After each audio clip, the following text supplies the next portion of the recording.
بسم اللہ الرحمن الرحیم. پڑھیے الصلاۃ والسلام علیک یا رسول اللہ وعلی آلک واصحابک یا حبیب اللہ. الصلاۃ والسلام علیک یا نبی اللہ وعلی آلک واصحابک یا نور اللہ. پیارے پیارے اسلامی بھائیوں، الحمدللہ رب کریم کا جتنا شکر ادا کریں وہ کم ہے کہ رب کریم نے ہمیں ایک بار پھر اپنے اور اپنے حبیب علیہ الصلوۃ والسلام کے ذکر کی محفل میں بیٹھنے کی سعادت بخشی ہے. جس خوشی کے موقع پر شادی خانہ آبادی کے سلسلے میں یہ محفل سجائی گئی ہے، رب کریم شادی کو خانہ آبادی فرمائے، زوجین کے درمیان، خاندانوں کے درمیان محبت، پیار اور الفت نصیب فرمائے. درود پاک پڑھنے کے بے شمار فضائل و برکات ہیں. بڑی پیاری حدیث پاک سرکار دو عالم علیہ الصلوۃ والسلام فرماتے ہیں، قیامت کے روز اللہ پاک کے عرش کے سوا کوئی سایہ نہ ہوگا. 3 شخص اللہ پاک کے عرش کے سائے میں ہوں گے. اب یہ 3 خوبصورت کیٹیگریز کون سی ہیں؟ آقا فرماتے ہیں جو شخص میرے امتی کی پریشانی کو دور کرے. یعنی کسی مسلمان کی پریشانی دور کرنا یہ اللہ کو کتنا پسند ہے کہ اس کو اپنے عرش کا سایہ نصیب فرمائے گا. یہاں یہ دیکھیں کہ پریشانی دور کرنے والا اتنا پسند ہے تو پریشانی پیدا کرنے والا کتنا ناپسندیدہ ہوگا. یعنی مسلمانوں کو کچھ لوگ واقعی راحتیں پہنچاتے ہیں، آسانیاں کرتے ہیں، مگر ایسے بھی لوگ ہوتے ہیں جن کا کام ہی ٹینشن کریٹ کرنا ہوتا ہے. کچھ پرابلم سالور ہوتے ہیں، کچھ پرابلم کریٹر ہوتے ہیں. اپنے بارے میں ہم غور کریں کہ ہمارے وجود سے لوگوں کو آسانیاں ملتی ہیں یا لوگوں کو ٹینشن ملتی ہے. اب اس میں سب طرف دیکھنا ہوتا ہے. بعض اوقات دوست بڑے خوش ہوتے ہیں، رشتہ دار پریشان ہوتے ہیں. رشتہ دار بڑے خوش ہوتے ہیں، پڑوسی پریشان ہوتے ہیں. پڑوسی مطمئن ہوتے ہیں تو جناب جس سے کاروبار کرتے ہیں وہ پریشان ہوتے ہیں. ایسا نہیں، مزہ اس میں ہے کہ ہر طرف میری وجہ سے آسانی ہو، راحتیں ہو، پریشانیاں لوگوں کی دور ہوں. قیامت کے دن اللہ کے عرش کا سایہ چاہیے تو اس کیٹیگری میں اپنے آپ کو شامل کیجئے. دوسرے نمبر پر میرے آقا فرماتے ہیں میری سنت کو زندہ کرنے والا. مبارک ہو ان لوگوں کو جو نبی پاک کی سنت پر عمل کرتے ہیں، اسے زندہ کرتے ہیں. انشاءاللہ قیامت کے دن اللہ کے عرش کا سایہ نصیب ہوگا. تیسرے نمبر پر میرے آقا فرماتے ہیں مجھ پر کثرت سے درود شریف پڑھنے والا. درود شریف ایک ایسی نعمت ہے کہ جس کو کثرت سے پڑھتے رہیں دنیا میں تو برکتیں ملیں گی، انشاءاللہ قیامت کے دن بھی رب عز و جل کے عرش کا سایہ نصیب ہوگا. مل کر محبت کے ساتھ بآواز بلند درود پاک پڑھ لیں. صلو علی الحبیب صلی اللہ تعالی علی محمد صلی اللہ علیہ وسلم. سرکار دو عالم صلی اللہ تعالی علیہ وسلم ایک بار کسی راستے سے گزر رہے تھے. راستے میں ایک بڑی بلند خوبصورت سی عمارت دیکھی. نبی پاک نے پوچھا یہ کیا ہے؟ صحابہ کرام نے عرض کی یہ فلاں صحابی نے بنائی ہے. نبی پاک علیہ الصلوۃ والسلام جب یہ سنا تو آپ کو یہ بات ناگوار گزری، مگر آپ نے اس کا کوئی اظہار نہیں فرمایا. بعد میں جب وہ صحابی نبی پاک کی بارگاہ میں گئے جنہوں نے یہ بلڈنگ بنائی تھی، عمارت بنائی تھی، تو پیارے آقا کو انہوں نے جب سلام کیا تو نبی پاک علیہ الصلوۃ والسلام نے اپنا رخ انور پھیر لیا، یعنی ان سے چہرہ پھیر لیا. تو وہ صحابی بڑے پریشان ہو گئے. دوبارہ پیارے آقا کی طرف گئے تو نبی پاک نے پھر چہرہ پھیر لیا. تو اب جب چند بار ایسے ہی ہوا تو وہ صحابی رسول بڑے پریشان تھے کہ معاملہ کیا ہے، نبی پاک مجھ سے ناراض کیوں ہو گئے. تو بقیہ صحابہ نے بتایا کہ تمہارے گھر کے قریب سے جو تم نے بلند عمارت بنائی تھی اس کے قریب سے گزرے تھے، اور وہاں جب پتہ چلا کہ تم نے وہ عمارت بنائی ہے تو نبی پاک کو یہ ناگوار گزرا ہے. کوئی ورڈ نہیں فرمایا، کوئی اظہار نہیں فرمایا، ناجائز و حرام نہیں فرمایا، توڑنے کا حکم نہیں دیا. جسٹ مزاج رسول اللہ صلی اللہ علیہ وسلم کو یہ ناگوار گزرا تھا. صحابی رسول کے لیے اتنا بڑا مسئلہ تھا کہ یہ گئے اور جا کر اس پوری عمارت کو گرا دیا، ڈیمولش کیا، گراؤنڈ کر دیا. اللہ اکبر. اب کچھ دنوں بعد نبی پاک پھر وہاں سے گزرے تو فرمایا وہ عمارت کہاں گئی؟ تو سرکار دو عالم علیہ الصلوۃ والسلام سے ایک صحابی نے عرض کیا کہ حضور آپ کی جو ہے وہ ناراضی کے خوف سے، آپ کی ناگواری کا جو وجہ تھی اس کی وجہ سے عمارت ہی میں نے گرا دی۔ اس پر نبی پاک علیہ الصلوۃ والسلام نے فرمایا سن لو، بے شک ہر عمارت اس کے مالک کے لیے وبال ہے، البتہ جو ضرورتاً بنائی گئی ہو۔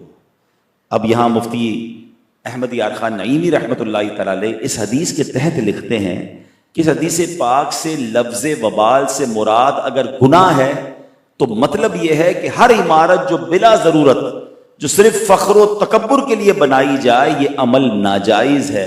فخر و تکبر کا ہر کام حرام ہے، اور اگر یہاں لفظ وبال سے مراد آخرت کا بوجھ ہے تو ہر وہ عمارت اس میں داخل ہے جو بلا ضرورت بنائی جائے۔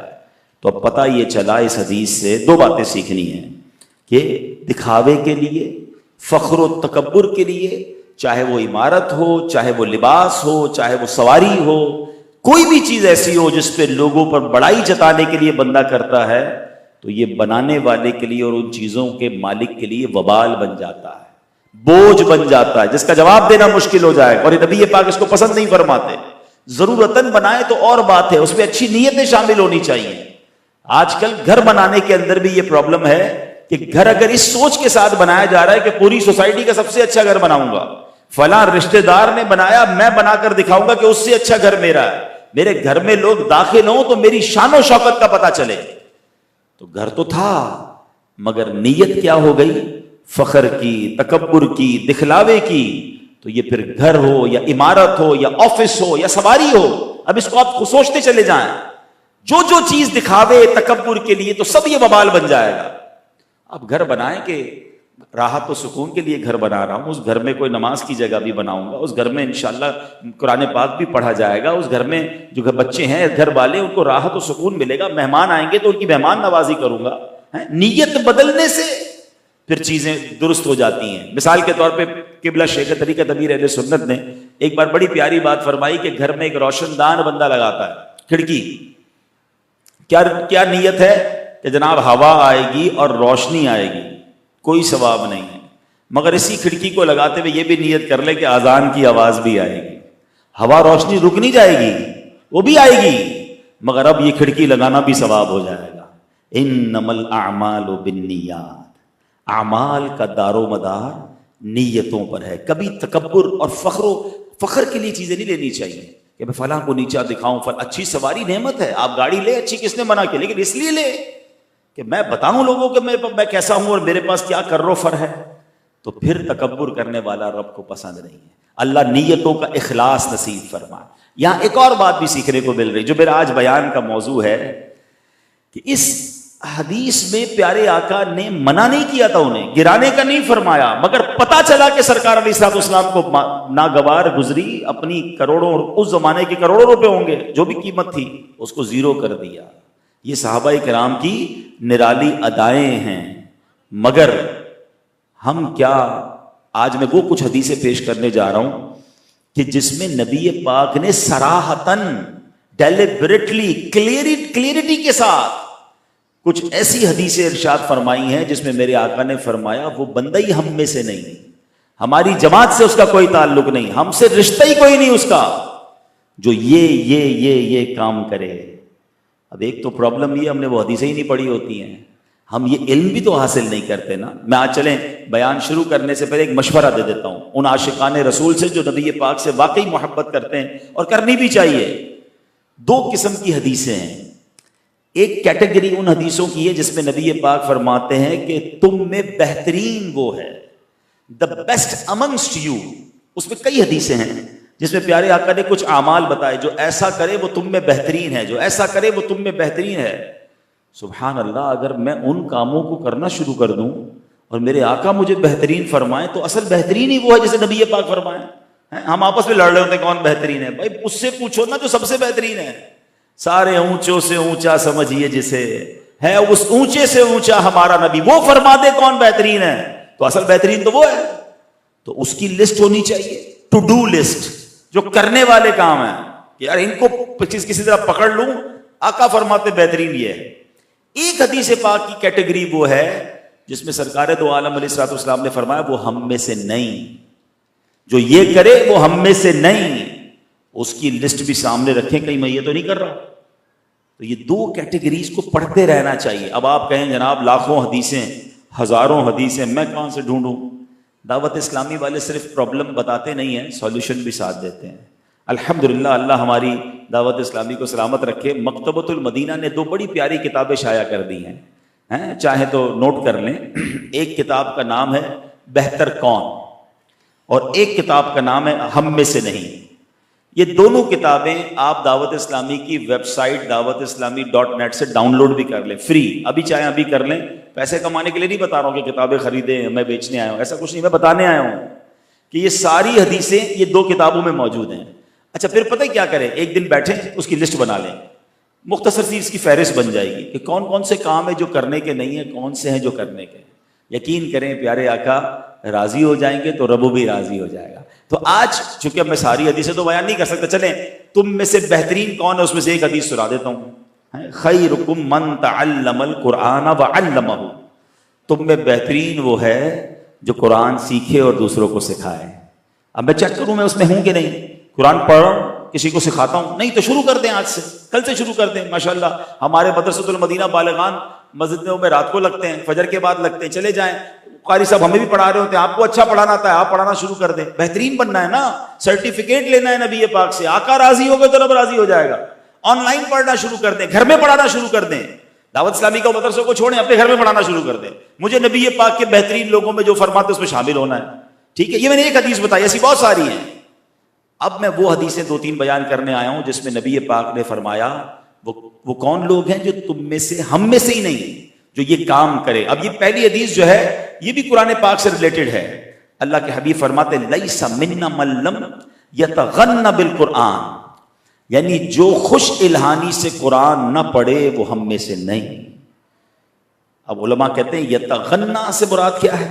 خوش الہانی اور اچھے لہجے سے پڑھنا. اس کا مطلب یہ نہیں جس کی آواز اچھی نہیں ہے وہ قرآن ہی پڑھنا چھوڑ دے، وہ جتنا بہتر پڑھ سکتا ہے. یعنی یہاں مخارج بھی ٹھیک ہوں، اچھا پڑھنے کی کوشش بھی کر رہا ہو، بے دلی سے نہیں خوش دلی سے پڑھنے کی کوشش کرے.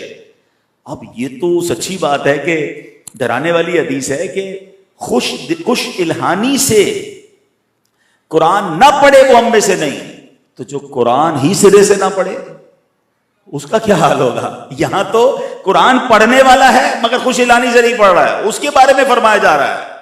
جو قرآن ہی نہیں پڑھتا ہے، قرآن کو ہاتھ ہی نہیں لگاتا، پورا سال ہی گھر میں قرآن پاک نہیں کھل رہا، موبائل فون اتنا استعمال اور قرآن کو چھوتا ہی نہیں ہے، بتائیے وہ کیسا ہوگا. ایک اور حدیث پاک ہے، نبی پاک فرماتے وہ دل ویران ہے جس میں کچھ قرآن نہیں ہے. بتائے نا میرے اور آپ کے سینے میں کتنا قرآن ہے صبح سے شام تک. اب تو موبائل فون بھی بتا دیتا ہے کہ آج آپ نے پورے دن میں کتنے گھنٹے یوز کیا ہے، اسکرین ٹائم جس کو کہتے ہیں.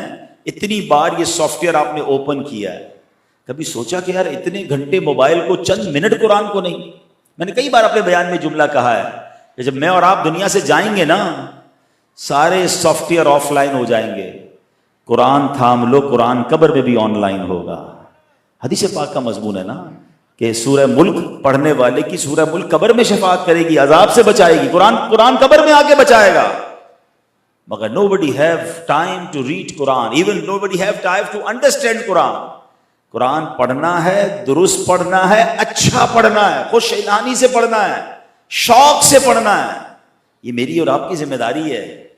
اب ہم غور کر لیں کہ ہم قرآن سے دور رہ کر کتنی اپنی زندگی کو ضائع کر رہے. ایک بار ایک صحابی رسول حضرت عبداللہ ابن مسعود کہیں سے جا رہے تھے تو آپ نے ایک گانے والے کو دیکھا، گویا تھا، آواز بہت اچھی تھی اس کی، وہ گانے گا رہا تھا. تو آپ نے فرمایا کاش یہ آواز قرآن کریم کے لیے استعمال ہوتی، اتنی اچھی آواز ہے، کاش یہ اس سے تلاوت کرتا. یہ کہہ کر آپ تو تشریف لے گئے. اس گویے کو کسی نے بتا دیا کہ یار صحابی رسول گزرے تھے تمہارے بارے میں یہ کہہ کر گئے. اس کو اتنی شرم آئی، اس کو جملہ اتنا پیارا لگا، سچی توبہ کی، حضرت عبداللہ ابن مسعود کے ساتھ رہنے لگا. کچھ ہی عرصے میں قرآن کریم کا عالم اور قاری بن گیا. یہی آرزو ہو جو تعلیم قرآن عام ہو جائے، ہر ایک پرچم سے اونچا پرچم اسلام. اچھا بزرگوں کا طریقہ بھی بڑا اچھا ہے. ہمارے یہاں بعض اوقات نا لڑنا جھگڑنا بد دعائیں دینا یہ بہت زیادہ. انہوں نے کیا کیا؟ بد دعا نہیں دی، دعا دی. آواز اچھی ہے، کاش قرآن پڑھنے لگ جائے. ایک اور بزرگ کے بارے میں آتا ہے، وہ کئی کشتی میں جا رہے تھے تو برابر سے ایک کشتی گزری جس میں لوگ ناچ گانے شراب الٹے سیدھے کام کر رہے تھے. تو لوگوں نے کہا حضرت دعا کریں یہ غرق ہو جائے, یہ کشتی والے غرق ہو جائیں. بزرگ نے فرمایا اللہ ان کو اس سے زیادہ خوشیاں عطا فرمائے. تو سارے لوگ حیران ہو گئے کہ یہ کیسی دعا کی ہے, یہ ناچ گانے کر رہے ہیں, شرابیں پی رہے ہیں, ہمیں تنگ کر رہے ہیں, اور آپ کہہ رہے ہیں اللہ اور خوشیاں نصیب فرمائے. تھوڑی دیر ہوئی تو جب یہ کشتی دونوں کنارے پہ لگی نا, وہ سارے لوگ آئے اور اس اللہ کے ولی کے ہاتھ پہ توبہ کی, اپنے گناہوں سے معافی مانگ لی. تو لوگوں نے کہا حضرت یہ کیا ہوا؟ کہ توبہ دعا قبول ہو گئی نا. کیسے قبول ہوئی؟ کہ اصلی خوشی کیا ہے؟ جنت کی خوشی ہے نا. میں نے دعا کی تھی اللہ اور اچھی خوشیاں دے, تو جنت کی خوشی تو جب ملے گی جب یہ توبہ کریں گے. تو یہ کیوں دعا کرنی برباد ہو جائیں؟ اللہ ان کو سے ہدایت دے دے. اللہ دیکھیں ہر چیز کے دو پہلو ہوتے ہیں. ہر معاملے میں نیگیٹیوٹی, لڑائی جھگڑا, فائٹ, اسلام اس بات کی بات نہیں ہمیں درس دیتا. ہم پیار سے بھی اپنی بات سمجھا سکتے ہیں, دعا کر کے سمجھا سکتے ہیں, دلیل سے سمجھا سکتے ہیں. لڑائی جھگڑا مناسب نہیں ہوا کرتا ہر معاملے میں. تو بہرحال تو یہاں کیا سیکھنے کو ملا کہ اچھی آواز ہے تو تلاوت قرآن کریں, خوش الہانی سے پڑھیں, اپنے بچوں کو سکھائیں. اچھا یہاں میں نے یہ دیکھا ہے کہ کئی ماں باپ اپنے بچوں کو حافظ بناتے ہیں, قرآن سکھاتے ہیں, اچھی بات. میں بھی جاتا تقریباً روز ہی کہیں نہ کہیں جا رہے ہو تو کہتے ہیں ہمارے بچے نے اتنے پارے حفظ کر لیے, بچہ آپ کے مدرسے میں پڑھ رہا ہے. کبھی حفظ تکمیل کی محفل ہوتی ہے, مگر اس کے والد سے پوچھے بھائی آپ کو قرآن پڑھنا آتا ہے؟ نہیں آتا. یعنی لوگ اپنے بچے کو قرآن سکھا کر سمجھتے ہیں میری ذمہ داری پوری ہو گئی, میرا بچہ آپ کے مدرسے میں پڑھ رہا ہے. آپ پڑھ رہے ہیں, قرآن سب نے پڑھنا ہے. بچہ پڑھ لے تو والد تھوڑی فارغ ہو جائے گا. آپ کا بچہ آپ کے بدلے کی نمازیں بھی نہیں پڑھ سکتا, نماز بھی آپ کو خود پڑھنی ہے. تو اگر بچہ نیک بن بھی رہا ہے تو والد کو بھی نیک بننا ہے, ماں کو بھی نیک بننا ہے, بھائی بہنوں کو بھی نیک بننا ہے. یہ یاد رکھیے گا. بہرحال ایک حدیث آپ نے سنی, ایک اور حدیث سنیے. آقا فرماتے فمن رغب عن سنتی فلیس منی, جس نے میری سنت سے بے رغبتی کی وہ مجھ سے نہیں. یعنی سنت سے جو منہ موڑ لے, سنت میں انوالو ہونا پسند نہیں کرتا, وہ آقا کے ساتھ نہیں ہے. علماء کرام اس حدیث کی شرح میں فرماتے مطلب یہ کہ جو بندہ کسی سنت کو برا جانے وہ اسلام ہی سے خارج ہے, اور جو بلا عذر سنت چھوڑنے کا عادی ہو وہ پیارے آقا علیہ الصلوۃ والسلام کے پسندیدہ اور پرہیزگار لوگوں میں سے نہیں. اب یہاں ایک عجب فینومنا شروع ہو گیا, جب باتیں ہونا شروع ہو گئی ہیں. لوگ کہتے ہیں سنت ہی ہے نا, چلو کوئی بات نہیں. یعنی سنت جیسے ہی دماغ میں لفظ آتا ہے لوگ کہتے ہیں یہ چھوڑ دینی چاہیے, یہ فرض نہیں ہے تو کوئی بات نہیں, سنت ہے چلو رہنے دو کوئی بات, سنت ہی ہے نا. اتنا گرانٹڈ لے لیا ہے سنت کو, اتنا نارملائز کر دیا ہے. حالانکہ سنت کیا ہے؟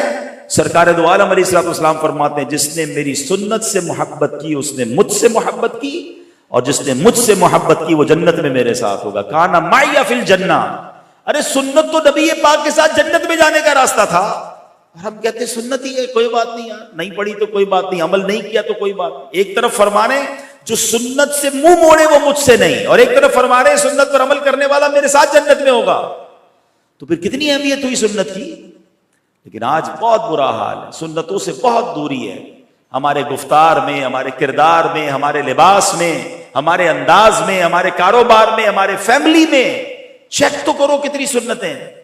اور کچھ سنتیں تو ایسی ہیں جس پہ ٹائم بھی نہیں لگتا, کوئی ایکسٹرا کام نہیں کرنا پڑتا, لیکن بندہ کرتا چلا جائے. اگر ذہن بنا ہوا ہو, اب پانی پڑا ہوا ہے, سیدھے ہاتھ سے پیو یا الٹے ہاتھ سے پیو ایک ہی وقت لگے گا, کھڑے ہو کے پیو یا بیٹھ کے پیو ایک ہی ٹائم لگے گا, ایک سانس میں پیو یا 3 سانس میں پیو اتنا ہی ٹائم لگے گا. لیکن اگر ذہن بن جائے کہ مجھے پانی بھی پینا ہے تو نبی پاک کے طریقے پر پینا ہے, تو پیاس بھی بجھے گی اور سنت کا ثواب بھی ملے گا. لباس پہنتا ہوں الحمدللہ, سنت کے مطابق لباس پہنے, بہت خوبصورت لگتے ہیں آپ, کون منع کرتا ہے بس. لیکن یار نہیں فلاں آج کل تو فیشن چلا ہوا ہے. اب جو کسی کالے میلے گورے پیلے نے پہن لیا, ہمارے نوجوانوں کو وہی پہننا ہے. پہلے ہم سمجھتے تھے یار کسی کے کپڑے میں سوراخ ہو گیا تو عیب ہو گیا, اب سنا ہے پینٹیں خود ہی پھاڑ پھاڑ کے پہن رہے ہیں, اتنے سوراخ ہیں کہ سمجھ ہی نہیں آ رہے. بندہ کہے یہ کیا پہنا ہے, کہہ رہے نہیں وہ فلاں انگریز نے پہنا تھا, سارے وہی پہن رہے ہیں. پہلے ایک جگہ پھٹی ہوئی تو پتہ نہیں کتنی جگہ پتارے پھاڑ پھاڑ کے پہن رہے ہیں. کیا ہو گیا مسلمانوں کو, یہ کس کے پیچھے چل رہے ہیں ہم لوگ کہ نہیں یار فلاں نے ایسے ہیئر اسٹائل بنایا تو اب میں نے ایسے بنانے, فلاں نے وہ والے چشمے پہنے میں نے وہی پہننے, گھڑی اس نے. اب قوم ہماری کس طرف چل پڑی ہے. یاد رکھیے میں نے اور آپ نے نبی علیہ الصلوۃ والسلام کا کلمہ پڑھا ہے, اور یاد رکھیے جو جس سے دنیا میں محبت کرتا ہے قیامت کے دن اس کے ساتھ اٹھایا جائے گا. یہ جتنے لوگ آئیڈیلائز کر رہے ہیں, میری بہنیں بھی مجھے سن رہی ہیں پردے میں, ہیں فلاں نے ایسے کپڑے پہن لیے, اب عورتوں کو بھی وہی کپڑے پہننے, فلاں نے وہ زیور پہنے اسی کو فالو کرنا ہے. فلاں بے پردگی کا اسٹائل آ گیا, اسی کو اپنانا ہے. شادیوں کے اندر جو طوفان بدتمیزی برپا کیا ہوا ہے, خدا کے بندو سوچو تو صحیح ہم کدھر جا رہے ہیں.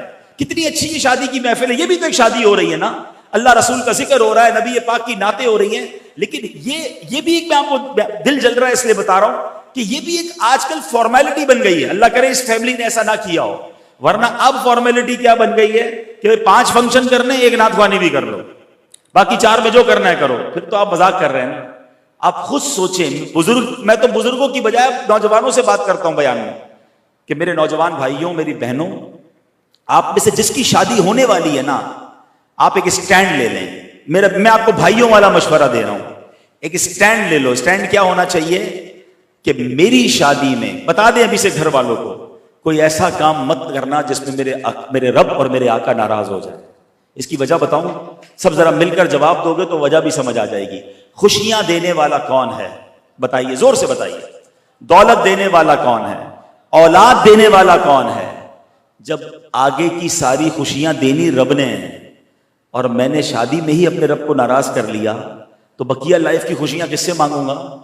ہم نے دیکھا, ہمیں آنکھیں لوگوں نے بتایا کہ ایک گلوکار کو 1 کروڑ روپے دیے گئے ہیں, پتہ نہیں کتنی قسم کی نائٹ, پتہ نہیں تو نام بھی مجھے نہیں آتا, ڈھولک نہ. پہلے تو ہماری شادیاں جب ہوئی تھی تب سنتے تھے وہ مایوں اور کیا کہتے ہیں مہندی نائٹ. اب تو پتہ نہیں رنگ پارٹی الگ ہے, تو کوئی ڈیسٹینیشن نائٹ الگ ہے, تو رات کو لڑکے لڑکیاں مل کر ناچتے ہیں وہ نائٹ الگ ہے. 50 قسم کی نائٹس ہیں, اور اتنے سارے فنکشن, اتنے سارے حرام کام کر کے ہم شادی کر رہے ہیں, اور کہتے ہیں بعد میں بچی خوش نہیں ہے سسرال میں جا کر.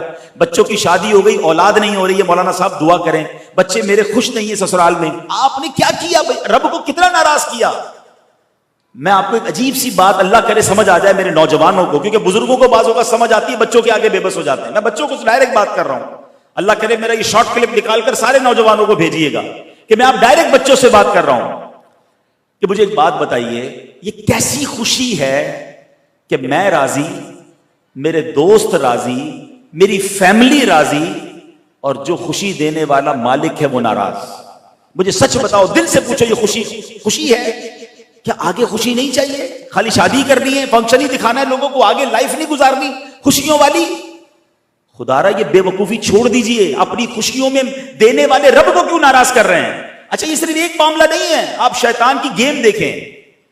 یہ شیطان نے بہت خطرناک سافٹ ویئر لانچ کیا ہے کہ whenever we try to celebrate anything, صرف شادی نہیں, جب بھی کوئی خوشی ہم مناتے ہیں, بچہ دینے والا رب ہے, اولاد رب دیتا ہے نا, اس کی پیدائش کی خوشی میں پارٹی کی, اللہ کو ناراض کیا. بچہ تھوڑا بڑا ہوا, برتھ ڈے آ گئی, اللہ کو ناراض کیا. اللہ نے نیا گھر دیا, نئے گھر کی دعوت کی, پارٹی کی, اللہ کو ناراض کیا. اللہ نے نیا کاروبار دیا, اپنے کاروبار کا افتتاحی فنکشن رکھا, اوپننگ سیریمنی رکھی, اس میں بھی رب کو ناراض کیا.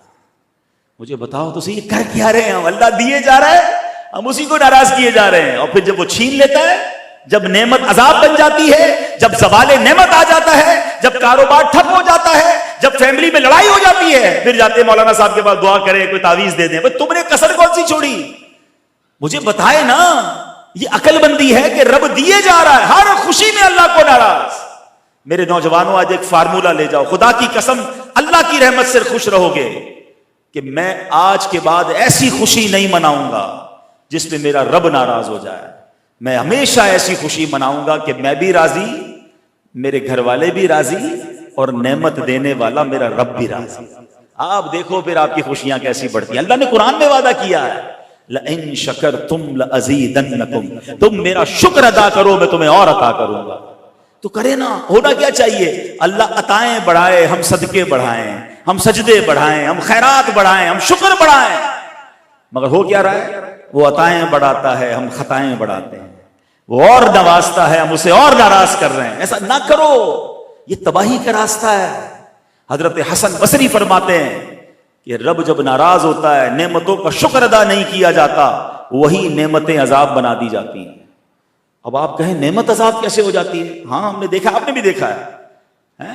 پیسہ عذاب بن جاتا ہے.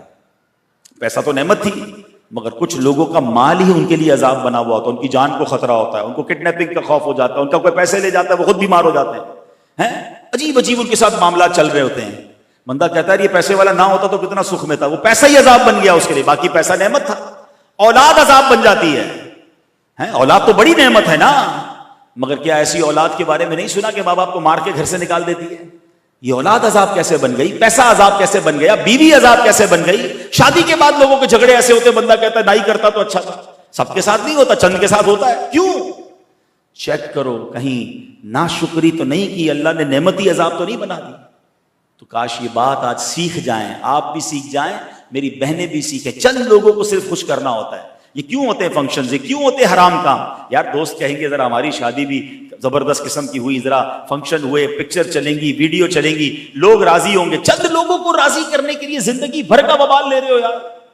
میں پرسوں کی بات بتاتا ہوں، میں اپنے گھر کی چھت پہ رات کو دیر سے واک کر رہا تھا، تو میں نے دیکھا ہمارے تھوڑا سا پیچھے رات کے 2:30 بجے تھے یا 3 بجے تھے. اب یقین کریں اتنی شدید آتش بازی ہوئی. سمجھ آ گئی رات 3 بجے کون آتش بازی کرتا ہے؟ کوئی بارات آئی ہوگی.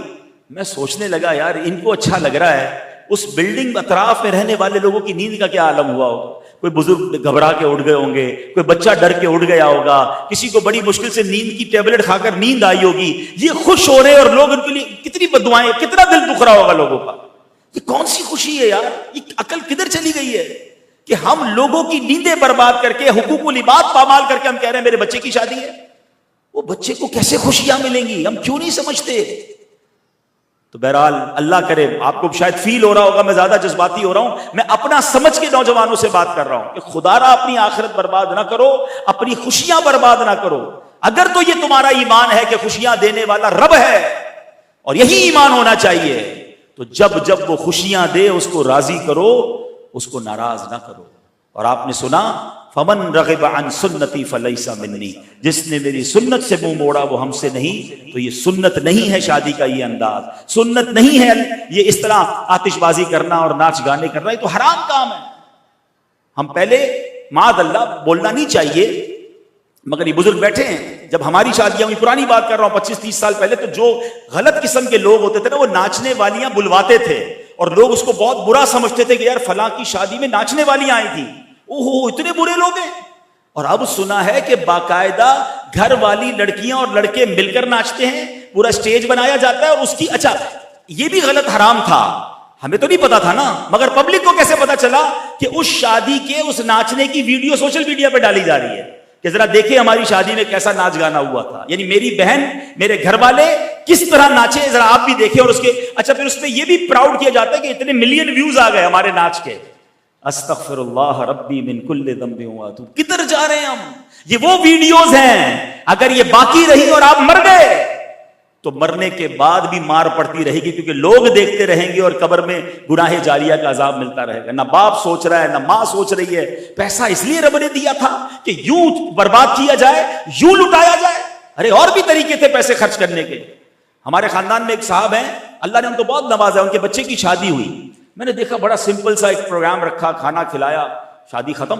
میں نے کہا ماشاءاللہ آپ نے بڑا اچھا کیا. کہتے ہیں بھائی میں بھی کروڑوں روپے خرچ کر سکتا ہوں، مگر میں نے ایک فارمولہ شروع سے بنایا ہے، جب بھی میرے کسی بچے کی شادی ہوتی ہے میں 2 غریب جوڑوں کی بھی شادیاں کروا دیتا ہوں. اسی پیسوں کو بچا کر بڑے بڑے فنکشن نہیں کرتا، 2 شادیاں بچوں کی کرواتا ہوں اور ان بچوں کو کہتا ہوں میرے اس بچے کے لیے دعا کرتے رہنا. وہ اس جوڑے کے لیے دعا کرتے رہتے ہیں، وہ بھی خوشحال رہتے ہیں، میری اولاد بھی خوشحال رہتی ہے. بیوٹیفل وے، کتنا اچھا طریقہ ہے. پیسے بھی خرچ کیے، دعاؤں کا دروازہ بھی کھل گیا. لیکن کاش یہ بات سمجھ آ جائے کہ تفاخر، تکبر، دکھاوا. آپ 50,000 روپے پر ہیڈ کا کھانا کھلا دو نا، جس نے بات کرنی ہے اس نے باہر جا کے پھر بھی بات ہی کرنی ہے. آپ مہمانوں کو خوش نہیں کر سکتے. آپ سمپل رہیں، اللہ نے دیا ہے کھلائیں. میں نہیں کہتا اچھا کھانا نہ کھلائیں، اچھی نیتوں کے ساتھ کھلائیں. اللہ کو ناراض کرنے والا کام یہ ناچ گانے، ڈول تماشے، آتش بازی، بے حیائی، بے پردگی سب حرام ہے. تو اب تو سنا ہے جوا نائٹ الگ ہو رہی ہے. مطلب میں تو کبھی کبھی حیران ہو جاتا ہوں کہ اچھا ہر گزرنے والے دن کے ساتھ کوئی نیا چیز ایڈ کرتے جا رہے ہیں. کوئی بولنے والا نہیں ہے کہ ہم مسلمان ہیں. یہ کس طرف جا رہے ہیں ہم لوگ؟ اللہ پاک ہم سب کو عقل سلیم عطا فرمائے. آخری ایک حدیث بیان کر دیتا ہوں، باتیں تو بہت ساری ہیں. سرکار دو عالم علیہ الصلوۃ والسلام فرماتے ہیں جو اپنے پڑوسی کا حق ضائع کرے وہ ہم میں سے نہیں. اب اتنا امپورٹنٹ ہے پڑوسی کہ پڑوسی راضی ہے تو رب راضی ہے، پڑوسی ناراض تو رب ناراض. آج کسی کو پتہ ہی نہیں ہے پڑوس میں رہتا کون ہے، اور رہتا ہے تو بلے نہ رہے بھائی. ہیں، اس کا بیڑا غرق ہوتا ہو تو ہو جائے، ہماری گاڑی اس کی گیٹ کے آگے کھڑی ہو جائے، میں کوئی ٹینشن نہیں، ہمارا کچرا اس کے گھر کے اندر جا رہا ہے، کوئی پرابلم نہیں، ہمارا شور اسے سونے نہیں دے رہا، کوئی ٹینشن نہیں. ہم بعض اوقات بیچارہ آ کے کہتا بھی ہے بھائی اوپر آپ رہتے ہیں نیچے میں رہتا ہوں، آپ کے شور کی وجہ سے بچے نہیں سوتے، بھائی اپنا انتظام خود کرو، ہمارا اپنا گھر ہے، ہم جو چاہے کریں. نہیں، پڑوسی کے حقوق. ایک بار نبی پاک علیہ الصلوۃ والسلام پڑوسیوں کے حقوق بیان کر رہے تھے. صحابہ نے کہا ہمیں لگا اتنے حقوق بیان کر رہے ہیں وراثت میں بھی حصہ بیان کر دیں گے، اتنے حقوق ہیں. ایک بار پیارے آقا علیہ الصلوۃ والسلام کی بارگاہ میں امام بخاری نے یہ حدیث نقل کی ہے کہ ایک عورت کے بارے میں بتایا کہ حضور ساری رات عبادت کرتی ہے، روزے رکھتی ہے، نیک ہے، صدقہ خیرات بھی کرتی ہے، مگر اس کی زبان سے پڑوسی محفوظ نہیں ہے، پڑوسی تکلیف میں ہے. آقا علیہ الصلوۃ والسلام نے فرمایا لا خیر فیہا، اس میں کوئی بھلائی نہیں ہے، ہی من اہل النار، وہ جہنمیوں میں سے ہے. میری بہنیں بھی غور سے سنیں، اے نماز پڑھنے والوں، روزہ رکھنے والوں، حج کرنے والوں، صدقہ دینے والوں، سنو، یہ عورت بھی سب کرتی تھی. پڑوسی مطمئن نہیں تھے، پڑوسی اس کی زبان سے تکلیف میں، آقا فرمایا جہنمیوں میں سے. ایک عورت کا ذکر کیا، حضور زیادہ صدقہ خیرات نہیں کرتی، نفلی عبادت بھی نہیں کرتی، بس فرض پڑھتی ہے، مگر حضور اس کی اور جو پڑوسی ہے نا وہ پڑوسی اس سے خوش ہیں، کسی کو تکلیف نہیں پہنچاتی ہے. ارشاد فرمایا من اہل الجنہ، وہ جنتیوں میں سے ہے. حقوق العباد کو سمجھے نہیں ہم نے کہا نمازیں ہی پڑھنی ہے، روزے ہی رکھنے ہیں. میں خدا نہ خواستہ نہیں کہہ رہا نمازیں روزے حج نہ، وہ ضروری ہیں، مگر حقوق العباد بھی ضروری ہے، وہ زیادہ سینسٹیو ہے. تو اپنے پڑوسیوں کا خیال رکھیں، مسلمانوں کے ساتھ تعلقات اچھے کریں، اپنے رشتہ داروں کے ساتھ تعلقات اچھے کریں، کیونکہ آقا علیہ الصلوۃ والسلام نے جو یہ فرمایا نا کہ وہ ہم میں سے نہیں، ہمیں ان تمام چیزوں سے اپنے آپ کو نکالنا ہے. حضرت عقبہ بن عامر رضی اللہ تعالیٰ فرماتے ہیں کہ نبی پاک علیہ الصلوۃ والسلام نے فرمایا قیامت کے دن پہلے جھگڑے والے 2 پڑوسی ہوں گے. اب ذرا سمجھیے گا، یعنی قیامت میں سب سے پہلے پڑوسیوں کے جھگڑے چکائے جائیں گے. یعنی حقوق العباد کی جو کیٹیگری میں پہلے نمبر پر حساب ہوگا نا، یعنی عبادتوں میں سب سے پہلے کس کا حساب ہوگا؟ نماز کا حساب ہوگا. اور معاملات میں سب سے پہلے خون ناحق کا حساب ہوگا، معاذ اللہ اگر کسی نے کسی کو قتل کیا ہوگا. اور حقوق العباد میں، ادائے حقوق میں سب سے پہلے پڑوسیوں کا جواب دینا پڑے گا، پڑوسیوں کا حق ادا کرنا پڑے گا. پڑوسی اگر کھڑا ہو گیا اللہ کی بارگاہ میں تو اس کو جواب دینا پڑے گا. ہو سکتا ہے اس کو نیکیاں دینی پڑے یا اس کے گناہ سر پر آ جائے. تو اللہ کرے کہ یہ بات سمجھ آ جائے. بیان کے شروع میں نے آپ کو ایک ہنٹ دے دی تھی کہ پلیز یہ لسٹ ڈاؤن کیجئے کہ آقا کن باتوں میں فرماتے ہیں کہ تم میں بہترین کون ہے، اس طرف جانا شروع کر دیجئے، وہ کام کرنا شروع کیجئے. اور جس میں فرمایا کہ وہ ہم میں سے نہیں، وہ کام چھوڑنا شروع کر دیجئے. بلکہ میں صاحب خانہ کو ایک مشورہ دیتا ہوں، جن کی محفل ہے، آپ نے ماشاءاللہ لاکھوں روپے خرچ کیے ہیں، ایک خرچہ اور کر لیں، بہت بڑی نیکی ہے کہ یہ دونوں کتابیں لیجئے اور اپنے سارے مہمانوں کو گھر پہ بھجوا دیجئے. یا آپ بہت بڑی نیکی کمائیں گے. وہ ہم میں سے نہیں اور بہتر کون، یہ اگر گھر والوں میں سب نے بیٹھ کر اس کو پڑھنا شروع کر دیا، عمل کرنا شروع کر دیا، ان کاموں کو چھوڑنا شروع کیا جو آقا فرماتے ہم میں سے، ہم جائیں گے کدھر یار؟ وہ سوچے تو صحیح، اگر آقا نے کہہ دیا ہم میں سے نہیں تو قیامت کے دن شفاعت میں کس سے لوں گا؟ نبی پاک کے سوا ہمارا ہے کون؟ تو ہمیں وہ کام چھوڑنے ہوں گے.